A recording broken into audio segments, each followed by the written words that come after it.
Welcome to Shri RTRS academy Jodhpur. ठीक है, अब आज का अपना टॉपिक है ह्यूमन डेवलपमेंट इंडेक्स।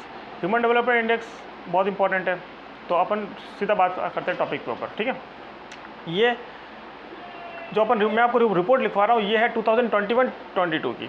ठीक है, तो आपको हेडिंग डालिए मानव विकास सूचकांक ह्यूमन डेवलपमेंट इंडेक्स 2021-22। ठीक है, इसको जारी कौन करता है, इस रिपोर्ट को पब्लिश कौन करता है? इसको पब्लिश करता है UNDP, united nation development programme. ठीक है, भारत की क्या रैंक है? तो 191 कंट्रीज में भारत की रैंक आई है 132, और भारत को इसमें भी एक स्कोर भी मिलता है जो 0 से लेकर 1 के बीच में होता है। तो इंडिया का स्कोर क्या है? इंडिया का स्कोर है 0.633। तो ये आपको स्कोर बहुत इंपॉर्टेंट है, ये भी ध्यान में रखना है। और जो लास्ट जो इससे पहले जो रिपोर्ट आई थी 2020 की, उसमें इंडिया की रैंक थी 189 कंट्रीज़ में से 189 कंट्रीज़ में इंडिया की क्या रैंक थी? 131, और उसमें भी इंडिया का जो स्कोर था वो था 0.645। और इंडिया को मध्यम मानव विकास, है ना, मीडियम ह्यूमन डेवलपमेंट में रखा गया था। ये बात ध्यान में रखना। अब फर्स्ट कौन है? तो फर्स्ट है स्विट्ज़रलैंड। खुशहाली में कौन था? फिनलैंड।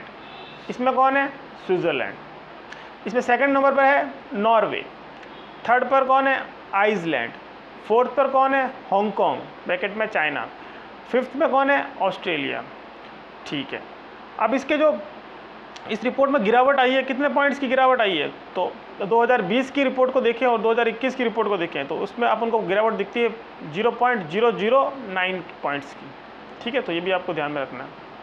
अब इसका और जो इंडिया की नेबरिंग कंट्रीज़ हैं उनकी भी रैंक थोड़ा अपन देख लेते हैं, वो भी इंपॉर्टेंट कुछ है। जैसे बांग्लादेश है, तो बांग्लादेश की रैंक है 129, इंडिया से अच्छी है। श्रीलंका 73, भूटान 127, इनकी रैंक भारत से अच्छी है। फिर बात करते हैं नेपाल की, तो नेपाल की 143, और पाकिस्तान की 161, और अफ़गानिस्तान की 180। इस रैंक में सबसे लास्ट पर है अफ़गानिस्तान, उसकी इस रैंक में सबसे लास्ट पर है साउथ सूडान, उसकी रैंक है 191, सबसे लास्ट में साउथ सूडान है। और 190वीं रैंक है चाड की। ये दोनों अफ्रीका कॉन्टिनेंट के देश हैं। ठीक है, और UNDP की बात करें तो UNDP संयुक्त राष्ट्र संघ का क्या कार्यक्रम है, और इसकी स्थापना UNDP की स्थापना करी थी 22 नवंबर 1965 को। इसका जो हेडक्वार्टर है वो न्यूयॉर्क में है। ठीक है, अमेरिका। अब ये जो मानव विकास सूचकांक जो निकाला जाता है उसके मुख्य रूप से 3 क्राइटेरिया होते हैं, 3 बेस हैं, और इन 3 बेस के 4 इन्होंने इंडिकेटर बनाए हैं। ठीक है, तो 3 बेस है। 3 बेस क्या हैं? पहला बेस है a long and healthy life, Hindi में इसको स्वास्थ्य बोला, a long and healthy life. इस a long and healthy life को इन्होंने फर्दर इसको अपन निकाला कैसे जाता है? इसको निकाला जाता है लाइफ एक्सपेक्टेंसी एट बर्थ। तो ये भी आपको लिखना है, यानी जन्म के समय जीवन प्रत्याशा। तो स्वास्थ्य को कैसे बोल रहे हैं? जन्म के समय जीवन की प्रत्याशा क्या है। सेकंड, एजुकेशन, शिक्षा को इन्होंने 2 पार्ट्स में बांटा है। कैसे कैसे?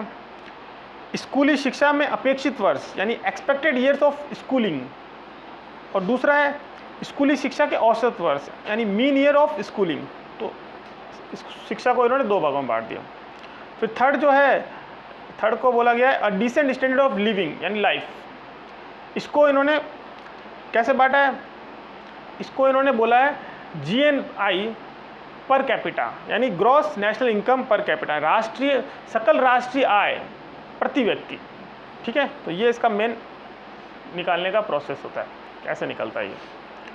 ठीक है, और ये बहुत इंपॉर्टेंट है RS प्री में। देखो, जब 2013 में जब वैकेंसी आई थी ना, तो उस समय पूछा था, 13 में भी पूछा था, 16 में भी पूछा था। ठीक है, और इम्पॉर्टेंट है, तो इस बार भी वैकेंसी पूछ सकते हैं। ठीक है ना, धन्यवाद।